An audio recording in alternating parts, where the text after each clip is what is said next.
Assalamualaikum warahmatullahi wabarakatuh.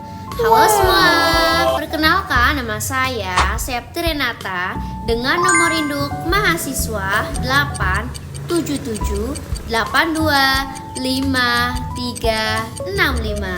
Saya berasal dari UPBJJ Kota Bogor. Pada hari ini saya akan melaksanakan tugas praktikum IPA di SD pada modul 4 Mekanika, khususnya pada materi tentang gerak.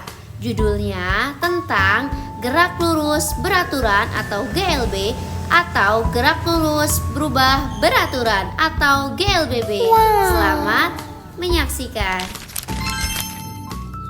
Adapun alat dan bahan yang akan saya gunakan yaitu alat tulis, tabel pengamatan, beban 20 gram, benang sur, katrol, statif atau tripod, papan nama, penggaris atau nektar, dan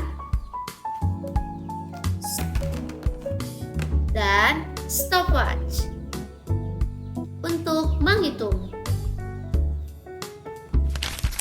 Apa itu GLB dan GLBB? GLB adalah gerak lurus beraturan yang dimana gerak suatu benda yang lintasannya berupa garis lurus dengan kecepatan tetap. Sedangkan GLBB adalah gerak lurus berubah beraturan yang dimana gerak yang lintasannya berupa garis lurus dan kecepatannya selalu berubah secara tetap atau beraturan serta mempunyai kecepatan tetap. Percobaan pertama yaitu gerak lurus beraturan atau GLB. Langkah pertama, rakitlah alat dan bahan seperti ini. Lalu, pasang beban yang sudah diikat dengan benang kasur pada katrol. Sejajarkan beban dengan titik 0. Ukur panjang B ke C dengan jarak yang telah ditentukan. Kemudian, biarkan sistem bergerak turun dan naik. Ulangi percobaan sebanyak 5 kali dengan jarak yang telah ditentukan, dengan catatan tinggi A tetap, tinggi B tetap, tinggi C berubah. Catat datanya pada tabel pengamatan sesuai dengan perhitungan dengan menggunakan stopwatch. Adapun hasil pengamatan pada percobaan pertama yaitu pada percobaan pertama dari B ke C dengan jarak 25 cm memerlukan waktu sebanyak 0,48 detik. Percobaan kedua dari B ke C dengan jarak 20 cm memerlukan waktu sebanyak 0,38 detik. Percobaan ketiga dari B ke C dengan jarak 15 cm memerlukan waktu sebanyak 0,26 detik. Percobaan keempat dari B ke C dengan jarak 10 cm memerlukan waktu 0,19 detik. Percobaan kelima dari B ke C dengan jarak 5 cm memerlukan waktu sebanyak 0,14 detik.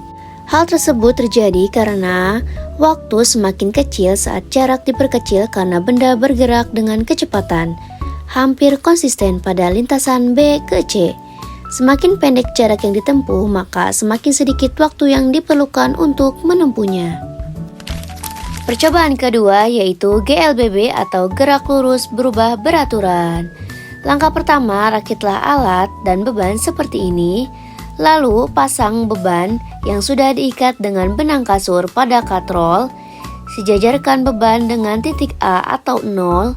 Ukur panjang A ke B dan B ke C dengan jarak yang telah ditentukan. Kemudian, biarkan sistem bergerak turun dan naik. Ulangi percobaan sebanyak 5 kali dengan jarak yang telah ditentukan. Dengan catatan, tinggi A tetap, tinggi B berubah, tinggi C tetap. Catat datanya pada tabel pengamatan sesuai dengan waktu yang telah ditentukan. Adapun hasil percobaan gerak lurus berubah beraturan yaitu pertama, dengan beban 20 gram dari A ke B dengan jarak 20 cm yaitu memerlukan waktu sebanyak 0,16 detik. Sedangkan dari B ke C dengan jarak 20 cm yaitu memerlukan waktu 0,18 detik. Kedua, dari A ke B dengan jarak 28 cm yaitu memerlukan waktu sebanyak 0,20 detik. Sedangkan dari B ke C dengan jarak 12 cm memerlukan waktu sebanyak 0,16 detik. Ketiga, dari A ke B dengan jarak 31 cm, yaitu memerlukan waktu sebanyak 0,26 detik. Sedangkan dari B ke C dengan jarak 9 cm, memerlukan waktu sebanyak 0,13 detik. Keempat, dari A ke B dengan jarak 34 cm, memerlukan waktu sebanyak 0,38 detik. Sedangkan dari B ke C dengan jarak 6 cm, memerlukan waktu sebanyak 0,09 detik. Kelima, dari A ke B dengan jarak 37 cm, memerlukan waktu sebanyak 0,45 detik. Sedangkan dari B ke C dengan jarak 3 cm, memerlukan waktu sebanyak 0,05 detik. Hal tersebut terjadi karena tinggi B diubah-ubah, maka jarak A ke B berubah, sehingga semakin jauh jarak A ke B, semakin lama benda mengalami percepatan. Semakin lama mengalami percepatan, kecepatan benda saat tiba di titik B semakin besar. Ketika benda melalui lintasan B ke C yang jaraknya semakin pendek, benda menempuhnya dengan kecepatan awal yang lebih besar, sehingga waktu yang dibutuhkan menjadi semakin kecil.